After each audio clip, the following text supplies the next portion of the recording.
KT7 up here. Today, I will test out Ice Jayden's hate reduction skill. How it affects the AI's targeting priority.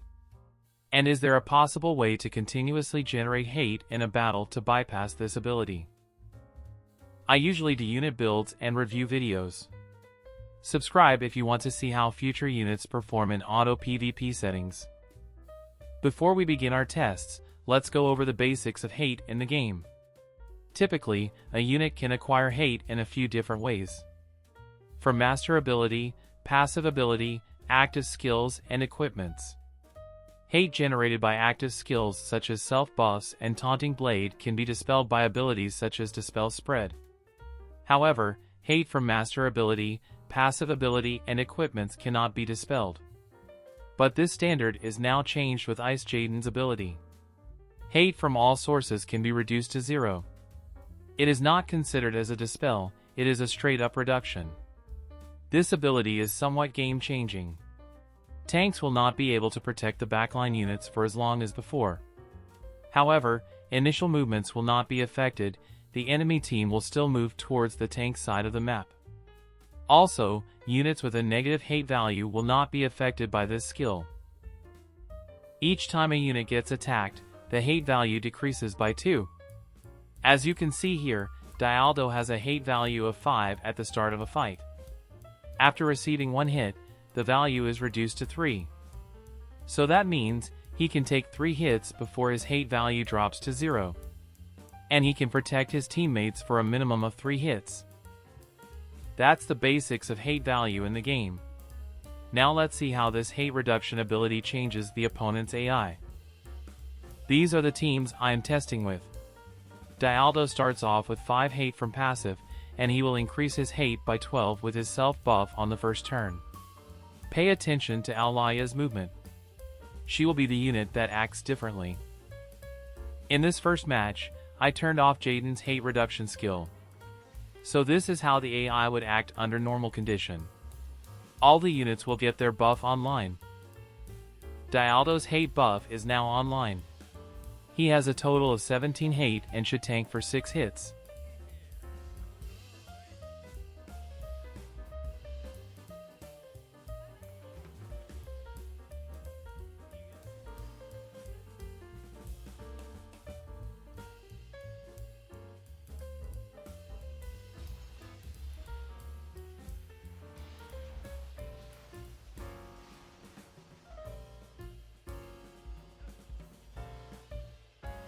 This is not the hate reduction skill. I have it turned off.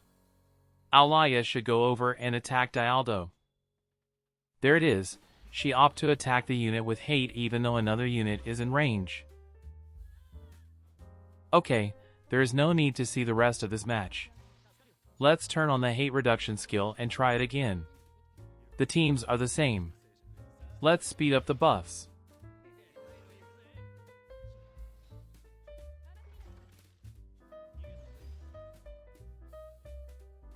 We are now back to normal speed.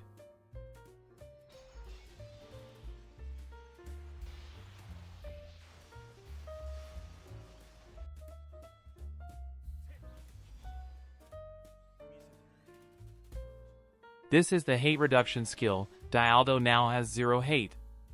Keep an eye on Alaya, see if she would attack the backline unit instead. It worked, the AI opted to attack Ryu. Let's move on to our last test match. In this one, I turned off everything on Dialdo except his LB and hate buff. Let's see if the AI will continuously use the buff. I will speed up all the initial buffing. Now Jayden's hate reduction attack. Let's see what Dialdo would do next.